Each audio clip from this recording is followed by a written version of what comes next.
मेरा नाम प्रिया है। मेरी उम्र सिर्फ 15 साल है। घर के हालात अच्छे नहीं थे, इसलिए काम करने के लिए लोगों के घरों में जाना पड़ता था। फिर मैं बहुत अच्छे घर में काम करने लगी, जिसके मालकिन का नाम सुनीता था। वह बहुत ही अच्छी औरत थी और उसके घर बहुत ही बड़ा और खूबसूरत था। मुझे ऐसे घर बहुत पसंद थे जो काफ़ी पुराने तरीके से बने होते थे। मैं वहाँ काम करती थी। उसका एक बेटा भी था जो आते जाते मुझ पर नज़र रखता था। आज तक उसका ना तो मुझसे कोई बात की थी और ना ही कोई गलत हरकत की थी, ना ही कोई गलत हरकत करने की कोशिश की थी, लेकिन उसकी नज़रों से मैं परेशान हो गई थी। फिर एक दिन मेरी मालकिन ने मुझसे कहा कि वह मुझे अपने घर की बहू बनाना चाहती थी। यह बात बड़ी हैरत की थी, क्योंकि मैं तो उनके घर की एक मामूली सी नौकरानी थी और मैं खुद उस घर की मालकिन बनने जा रही थी।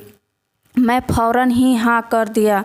उसके बेटे से शादी कर ली। शादी के बाद उसने मुझे बताया कि वह मुझसे बहुत मोहब्बत करता था, इसलिए मुझे देखा करता था और उसी ने अपनी माँ से कहा था कि मुझे शादी करना चाहता है। लेकिन फिर मेरी सास ने, जो कि पहले मेरी मालकिन थी और अब मेरी सास बन चुकी थी, मुझे एक ऐसा काम करवाना शुरू कर दिया जिसकी मुझे उम्मीद ही न थी। वह मुझे रात को 12 बजे अपने कमरे में बुला लेती और मेरा पति अस्पताल में नाइट ड्यूटी होती थी। जैसे ही सुरेश काम पर जाते थे, मेरी सास फ़ौरन मुझे अपने कमरे में बुला लेती थी। दरअसल मुझे अंधेरी कोठरी बनवाने का काम कर रही थी। मेरी तो समझ में नहीं आ रहा था कि वह मुझे ऐसा काम क्यों करवा रही थी और इस बारे में सुरेश को क्यों नहीं बताया गया। लेकिन मरता क्या नहीं करता।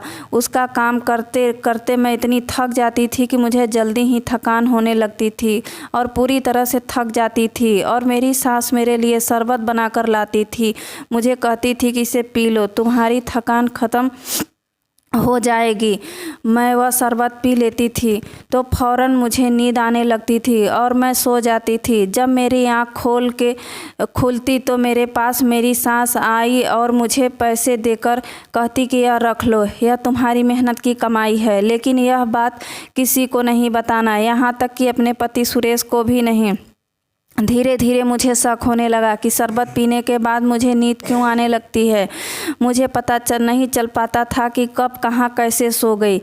एक दिन मैंने शरबत पीने से पहले अपने मोबाइल का कैमरा ऑन कर दिया और फिर वहाँ पर जो कुछ हुआ वह देखकर मेरे कदमों तले ज़मीन निकल गई, क्योंकि मेरी सास ने मेरे बेहोश होने के बाद वहाँ पर एक नहीं बल्कि 5। मैं अपने माँ बाप की इकलौती बेटी थी और बहुत ज़्यादा हसीन थी। मेरी माँ लोगों के घर में खाना पकाती थी और मुझे भी यही करवाना चाहती थी, पर मेरे पिताजी ने मेरी माँ से कहते थे कि इतनी प्यारी लड़की को अगर किसी घर में काम करने के लिए भेजेंगे तो हर वक्त दिल परेशान ही रहेगा।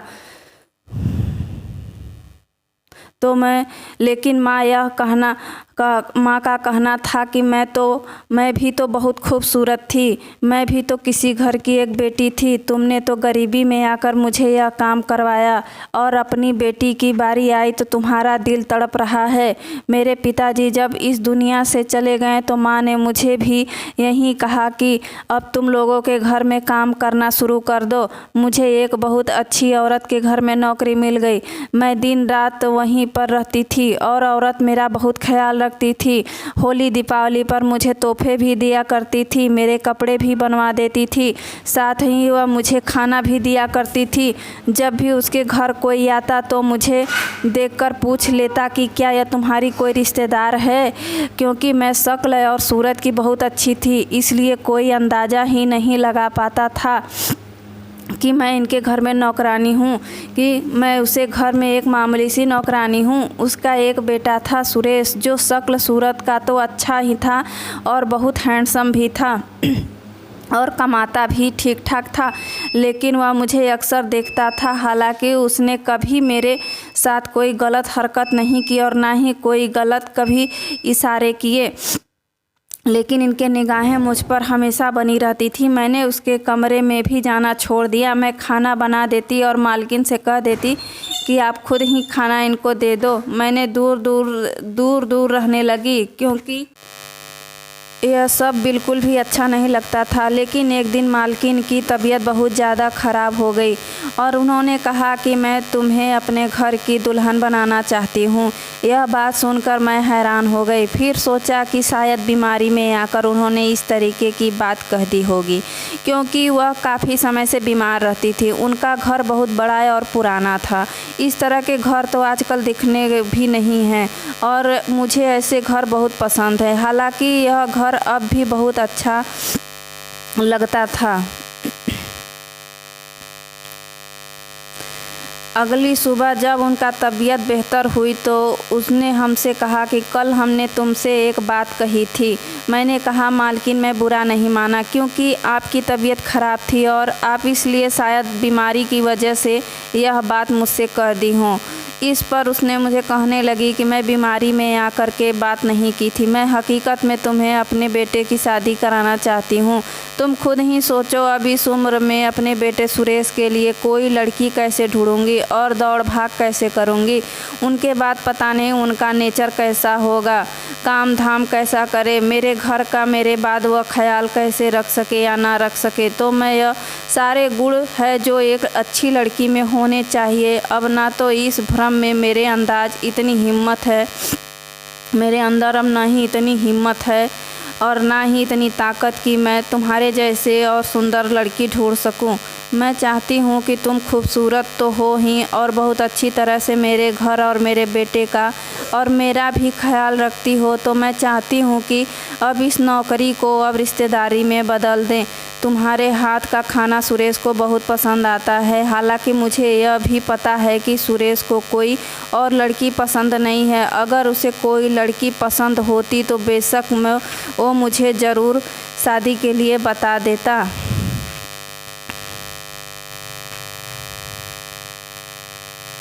और इसलिए मैंने फैसला कर लिया है कि मैं अपने बेटे सुरेश की शादी तुमसे ही कर पाऊँगी। तुम अपने माँ बाप को मेरे घर भेज दो।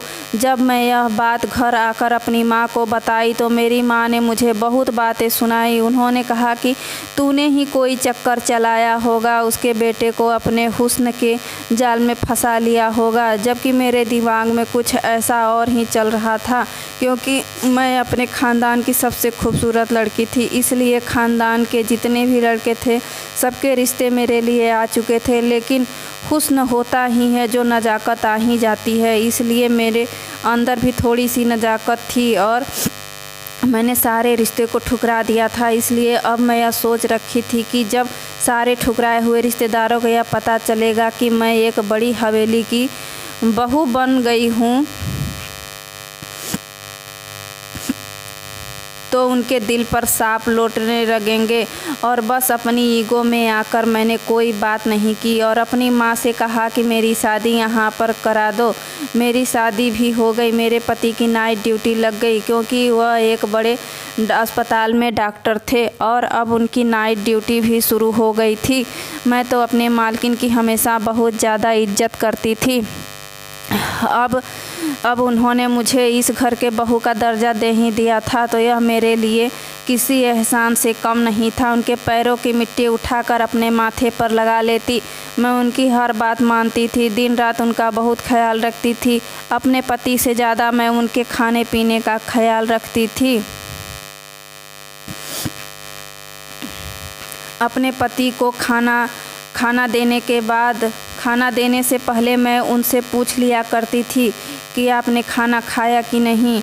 वह भी मेरे साथ बहुत खुश रहा करती थी। मेरा फैसला बिल्कुल भी गलत नहीं है। उसको यह एहसास नहीं करवाना चाहती थी कि किसी गरीब की बेटी को घर लेकर आई थी तो मालकिन बनकर मेरे सर पर नाचने लगी, बल्कि मैं तो उनको ये एहसास कराना चाहती थी कि मैं एक अच्छे इंसान हूँ और उनके दिन रात सेवा करती थी। एक दिन रात के 12 बजे का वक्त था। मेरा पति नाइट ड्यूटी पर गया हुआ था। मैं अपने कमरे में थी जब मेरी सास ने मुझे बुलाया और कहा कि तुमसे एक ज़रूरी बात करनी है। मैं उनके कमरे में चली गई और उन्होंने एक दीवार से अलमारी को हटाया तो मैंने देखा कि घर तो बहुत मजबूत और पुख्ता था,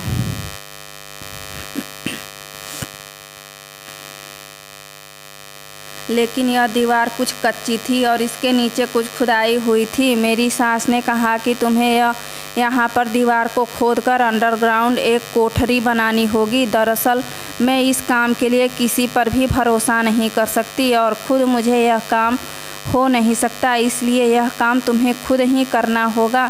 इनकी बात सुनकर मैं थोड़ी हैरान हो गई, क्योंकि यहाँ पर गड्ढा खोदकर अंडरग्राउंड कोठरी बनाना कोई आसान काम नहीं था। जब उन्होंने मुझे हैरानी से देखा तो कहने लगी कि देखो, कोई जल्दबाजी नहीं है, तुम यह काम आराम से कर सकती हो, चाहे रोज़ थोड़ा थोड़ा करो, मुझे कोई प्रॉब्लम नहीं है। मैंने अपनी सास से कोई सवाल नहीं किया, क्योंकि मुझे नहीं लगता था कि मेरे किसी सवाल का जवाब देती, और मुझ में इतनी हिम्मत भी नहीं थी कि मैं उनके आगे कोई जिद या बहस कर सकूं। मैं बस हमेशा की तरह उनका हुक्म मान लिया और जैसे मैंने हमेशा माना करती थी वैसे ही माना। हावड़ा, कुदाल, हथौड़ी, सारा सामान वहाँ पर पहले से ही पड़ा हुआ था। मैंने तुरंत काम शुरू कर दिया। रात के 12 बजे से लेकर सुबह 5 बजे तक यह काम करती रही। काम बहुत मेहनत का था और मैं पसीने से भीग जाती थी। अभी मैं काम कर ही रही थी कि मेरी सास बाहर से आई। मुझे पता ही नहीं कि कहाँ से आई, बस उसके हाथ में शरबत का एक गिलास था। सास के हाथ में ठंडा ठंडा शरबत देखकर मेरे मुंह में पानी आ गया। मेरी सास ने कहा कि आज के लिए इतना काम काफ़ी है, यह तो शरबत पियो। मैं वह शरबत जैसे ही पी, उसके बाद मुझे होश नहीं था कि कहाँ थी। जब मेरी आँख खुली तो मैं उसे कमरे में एक तरफ लेटी हुई सो रही थी। मैंने सुबह उठकर कहा कि मुझे पता ही नहीं चला कि कब मेरी आँख लग गई। तभी वह मुझे कहने लगी कि नहीं नहीं, कोई बात नहीं, मेहनत का काम करोगी तो नींद तो आएगी ही, वैसे भी आज के लिए इतना ही काफ़ी है।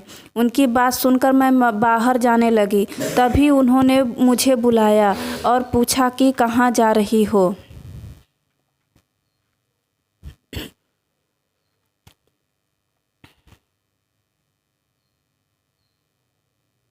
मैंने कहा कि घर का काम करने। उन्होंने कहा कि आज से तुम्हें घर का काम करने की ज़रूरत नहीं है, क्योंकि तुम इस घर की बहू हो, कोई नौकरानी नहीं।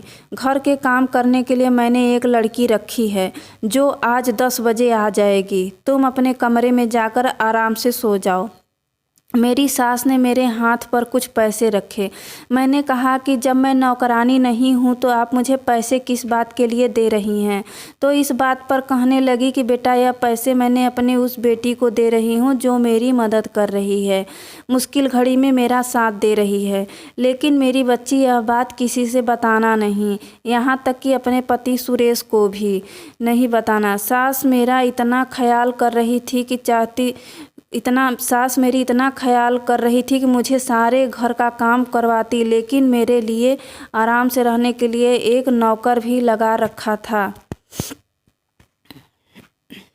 जबकि मैं खुद एक नौकरानी थी। और आज कोई और मेरे लिए काम करने वाली आ गई थी। इससे बड़ी बात और क्या होती। मैंने उनको कहा कि मुझे पैसे नहीं चाहिए माँ, और यह बात मैं किसी को भी नहीं बताऊंगी। लेकिन मेरी सास ने वह पैसे दे दिए और कहा कि इससे अपने लिए जो तुम्हारा दिल करे तुम खाना पीना, जूता चप्पल कपड़ा ख़रीद लेना और अपनी माँ को भी शॉपिंग करा देना, वो भी खुश हो जाएगी। मेरी सास किस कदर की अच्छी इंसान थी। मेरे दिल में इनकी इज्जत दिन पर दिन बढ़ती जा रही थी। पैसे लेकर मैं कमरे में आ गई। पैसे गिनी तो 20,000 से ज़्यादा थे। इतने में तो मेरी सैलरी भी नहीं हुआ करती थी। इसके बाद मैं आराम से दोबारा सो गई और मुझे बहुत अच्छी नींद आ गई। मेरा पति दोपहर में आ जाता था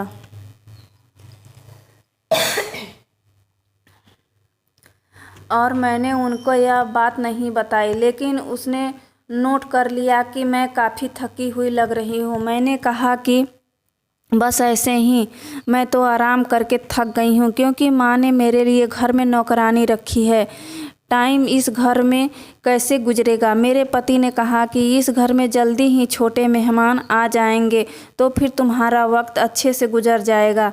लेकिन मुझे सास की बात याद आ गई। उन्होंने कहा था कि मुझे कोठरी बनानी है और यह बनाना कोई आसान काम नहीं था और 2-3 हफ्ते का काम भी नहीं था। इसमें तो बहुत वक्त लग रहा था और मेरा पति यह चाहता था कि मैं माँ बन जाऊं, तो फिर मैं कैसे माँ बन सकती थी। इसलिए मैं बहुत परेशान हो गई थी। अपनी सास के सामने जाकर यह बात मैं बता दी।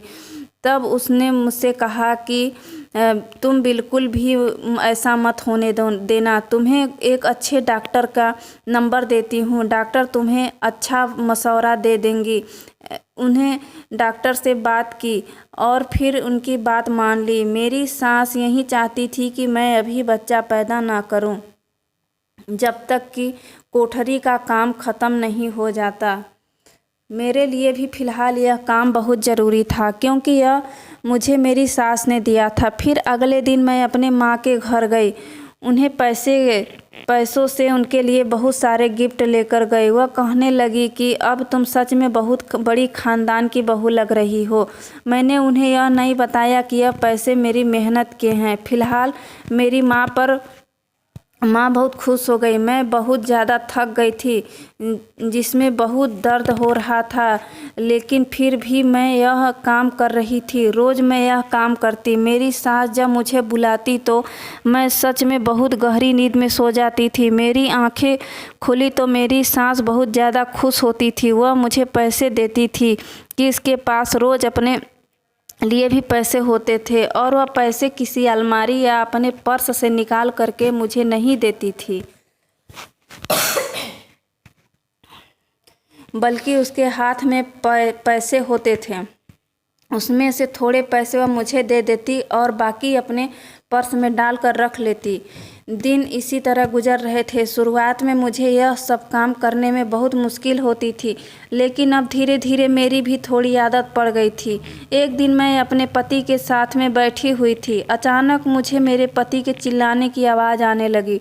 थोड़ी देर बाद मैंने महसूस किया कि मेरा पति मुझे झकझोर कर उठाने की कोशिश कर रहा था और मैं ज़मीन पर पड़ी थी। मैंने उठकर उनको देखा और पूछा कि क्या हुआ था। वह मेरी शक्ल देखने लगा और कहने लगा कि तुम मेरे साथ बैठी हुई नाश्ता कर रही थी और अचानक से तुम बेहोश हो गई। मैं तो डॉक्टर को बुलाने ही वाला था कि तुम्हें इतने में होश आ गया। मुझे यह बताओ कि कोई मसला तो नहीं है? क्या करती रहती हो तुम? दिन भर इतनी कमज़ोर होती जा रही हो।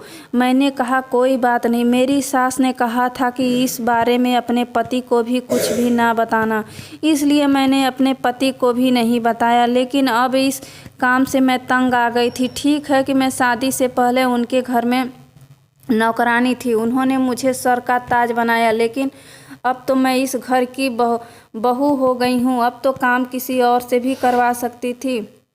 इससे तो अच्छा था कि वह मुझे सारे घर का काम करवाती।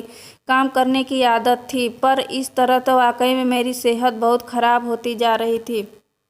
आँखों के नीचे काले गड्ढे पड़ रहे थे और मेरी सास की हरकतें मुझे शक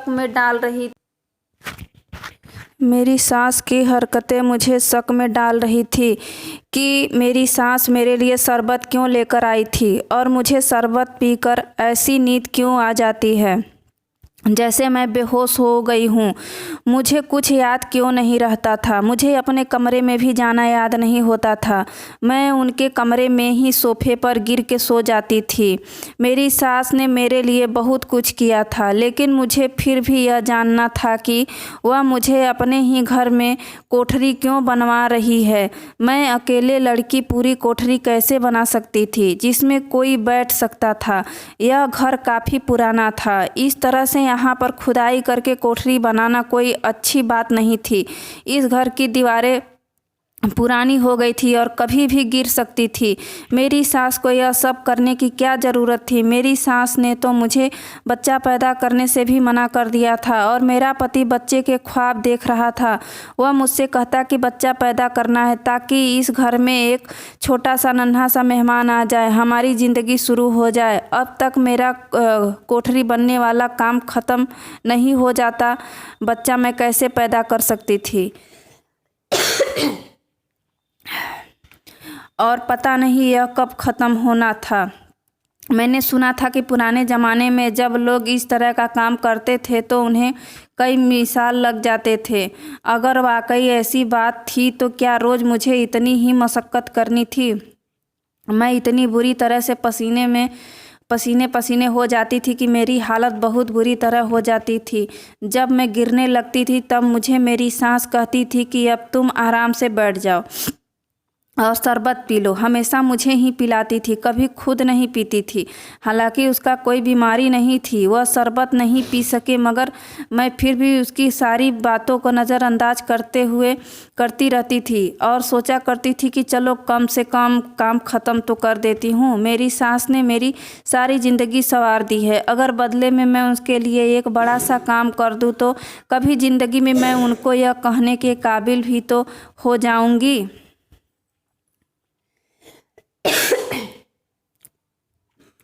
कि मैंने भी आपके लिए कुछ किया था। मैं एक दिन अपनी माँ के घर मिलने आई हुई थी। मेरी तबीयत अचानक से ख़राब हो गई। वह मुझे डॉक्टर के पास ले गई। मेरी माँ का कहना था कि खुशखबरी है, तो मैं तो माँ को कहा कि कोई खुशखबरी नहीं है। मुझे लगा कि मैं कमज़ोरी की वजह से बेहोश हो गई थी, लेकिन जब डॉक्टर के पास गई तो उसने ऐसी बात बताई कि कदमों तले से ज़मीन निकल गई। डॉक्टर ने कहा कि आप माँ बनने वाली हैं। मैं हैरान रह गई, क्योंकि मैं तो डॉक्टर से पूछ कर वह सब कुछ कर रही थी जिससे कि मैं माँ न बन सकती। फिर मेरे साथ ऐसा कैसे हो गया? और अगर मेरे साथ हो गया था तो फिर मुझे यह काम नहीं करना था क्या? यह बच्चा मेरे पति का ही था या बच्चा मेरे पति का नहीं था? तो फिर किसका हो सकता था? लेकिन मुझे किसी बात की कोई समझ नहीं आ रहा था। मेरा दिमाग घूम रहा था और मेरी माँ मुझे कहने लगी कि अब तो इस घर में तुम्हारे कदम और भी ज़्यादा मजबूत हो जाएंगे, और तुमने ऐसा मुंह क्यों बना रखा है जैसे ना जाने क्या हो गया हो। तो मैं माँ से कहने लगी, माँ ऐसी कोई बात नहीं है, बस ऐसी ही थोड़ा घबराहट हो रही है। तो माँ ने कहा कि कोई बात नहीं, पहला बच्चा है ना, इसलिए ऐसा होता है, दूसरे बच्चे में आदत पड़ जाएगी। मुझे कुछ समझ में नहीं आ रहा था कि पति को क्या बताऊं और घर में अपनी सास से क्या बात करूं। इसके बाद मैं अपनी माँ के घर में अपने घर वापस आ गई। मेरे समाज में डॉक्टर की रिपोर्ट रखी थी और मेरे पति ने वह रिपोर्ट देखी तो आज वह मुझसे कहने लगा कि मुझसे तुम अभी तक क्यों नहीं बताया कि तुम माँ बनने वाली हो।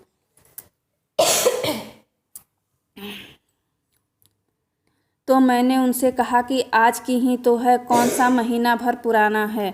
यह बात सुनकर वह बहुत खुश थे। उन्होंने आओ न देखा ताव जाकर के बात सीधे अपनी माँ को बता दी। मेरी सास मुझे हैरान होकर देखने लगी, फिर मुझे मौका मिलते ही कहने लगी कि मैंने मना किया था ना, तो फिर यह सब कैसे हुआ? तो मैं उनसे कहा कि मुझे डॉक्टर ने तो जो कहा था मैं वैसा ही किया, लेकिन पता नहीं यह सब कैसे हो गया।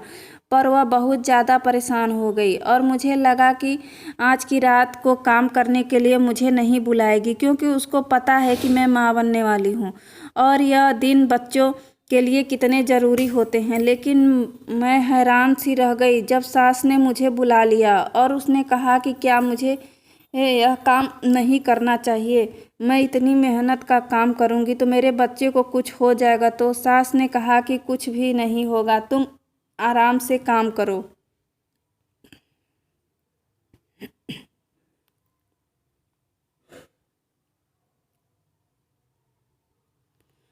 उनके मुंह से यह सुनकर मैं हैरान थी कि मेरी सास को मेरी कोई परवाह नहीं थी। उसने आज भी मुझे काम करवाया था। अब मेरे दिमाग में खतरे की घंटी बजने लगी थी। मेरी सास मुझसे यह क्यों करवा रही थी, मुझे कुछ समझ में नहीं आ रहा था। अभी तक कोठरी इतनी भी नहीं बनी थी कि एक आदमी उसमें छुप सके। मुझ में इतना काम नहीं हो पाता था, लेकिन मैं सोच लिया था कि मुझे क्या करना है। मैं अगले दिन काम किया और दिमाग में एक प्लान बना लिया। शरबत पीने से पहले मैंने अपना मोबाइल ऐसी जगह छुपा कर रख दिया जहां मैं खड़ी हुई साफ नज़र आ रही थी और कैमरा ऑन कर दिया। शरबत पीते ही सब कुछ वैसा ही हुआ जैसे कि रोज़ होता था। मैं अपना फ़ोन बातों बातों में वहाँ से उठा लिया और उनको पता भी नहीं चलने दिया और फिर उसके कमरे में चली गई। मेरा दिल बुरी तरह से धड़क रहा था कि पता नहीं फ़ोन में क्या रिकॉर्ड हुआ होगा। मैं अपने कमरे में आ गई और दरवाज़ा बंद कर लिया। पति को वैसे भी घर पर नहीं था। फ़ोन की वीडियो प्ले करते हुए मेरे हाथ काँप रहे थे क्योंकि कुछ न कुछ गड़बड़ थी। इस बात का तो पता चल गया था। वीडियो में देखा कि जैसे ही शरबत का गिलास मैंने पी लिया, मैं चक्कर खाकर ज़मीन पर गिर गई। मेरी सांस मुझे एक ऐसे घसीटकर साइड में किया जैसे इंसान ने कोई बोरी हो। फिर वहाँ पर एक आदमी आया और उसने मेरी सांस के साथ कोई बात की। मैं इस सूरत में सोफे पर बेखबर पड़ी थी। फिर उसने मेरी सास को पैसे दिए और कोठरी की तरफ देखा और आदमी वहाँ से चला गया। मुझे समझ नहीं आ रहा था कि उसे आदमी को कोई जानता भी नहीं था, इसलिए मैंने यह बात अपने पति को बता दी। तो मेरा पति यह सुनकर बहुत हैरान हो गया। मैंने उनको यह वीडियो पर दिखाए। वह उस आदमी को भी जानता था। उसने कहा कि यह तो मेरा बड़ा भाई है जिसने मेरे पिताजी ने अब अपने ज़िंदगी में घर से बाहर निकाल दिया था क्योंकि उसने अपनी पसंद की शादी की थी और पत्नी के साथ मिलकर हमारे घर में ही चोरी की थी, इसलिए पिताजी ने उनके घर से निकाल दिया था। मेरे पति ने कहा था कि मैं बात समझ गया हूँ। उसने अपने भाई से भी बात की और सारा मामला सामने आ गया और वह मामला था कि मेरी सास के नाम पर एक बहुत बड़ी प्रॉपर्टी थी जो मेरी सास के जीते जी उसकी थी और बात करने के उसके बड़े बेटे की हो जाती। इसलिए मेरी सास अपने कमरे में कोठरी बनवाकर हमेशा के लिए वहाँ रहना चाहती थी और दुनिया वालों की नज़रों के सामने यह साबित करना चाहती थी कि वह इस दुनिया में नहीं रही। और इस काम के लिए मेरी सास को भड़काने वाला मेरा जेठ ही था। वहीं उसके पैरों की पैसे भी लाकर देता था कि मेरा मुंह बंद कर सके, क्योंकि मेरे ससुर के जाने के बाद मेरा पति का कारोबार अच्छा नहीं चलता था। मेरा जेठ मेरे पति से अपना हिस्सा मांग रहा था और जब उसका हिस्सा ना मिला तो उसने इस तरह से मेरी सास को भड़काया और मुझे भी इस सब काम में लगा दिया। मेरी गोद में जो बच्चा था वह मेरे पति का ही था और बस किसी तरह कुदरत की तरफ से उसका इस दुनिया में आना लिखा था, इसलिए वह आ गया। मेरे पति ने मेरे सास से बात की और कहा कि आपने मेरी मासूम बीबी को इस्तेमाल किया है और आपने मेरी शादी भी इसलिए करवाई थी। आपने इसके करवा सके क्योंकि अगर आप किसी और से यह काम करवाती तो आपको डर रहता और लोग भी बातें करते। आपने इसका इस्तेमाल किया तब भी जब इसकी हालत भी ऐसी थी। मेरे पति ने कहा कि जो भी करना चाहे कर लो, तो इस दुनिया के लिए मर जाए और घर के लिए भी, लेकिन मैं अपने साथ नहीं रहूँगा। मेरे पति ने घर और कारोबार दोनों में हिस्से कर दिए और खुद अलग हो गए। मैं अपनी सास से खुलकर बात भी नहीं की। उन्होंने पूछा कि नहीं मुझे किस बात की सज़ा दी, मुझे क्यों इस तरह से इस्तेमाल किया। बाद में पता चला कि सास के नाम प्रॉपर्टी थी और करोड़ों की, शायद इसलिए उसका दिमाग खराब हो गया था। धन्यवाद दोस्तों।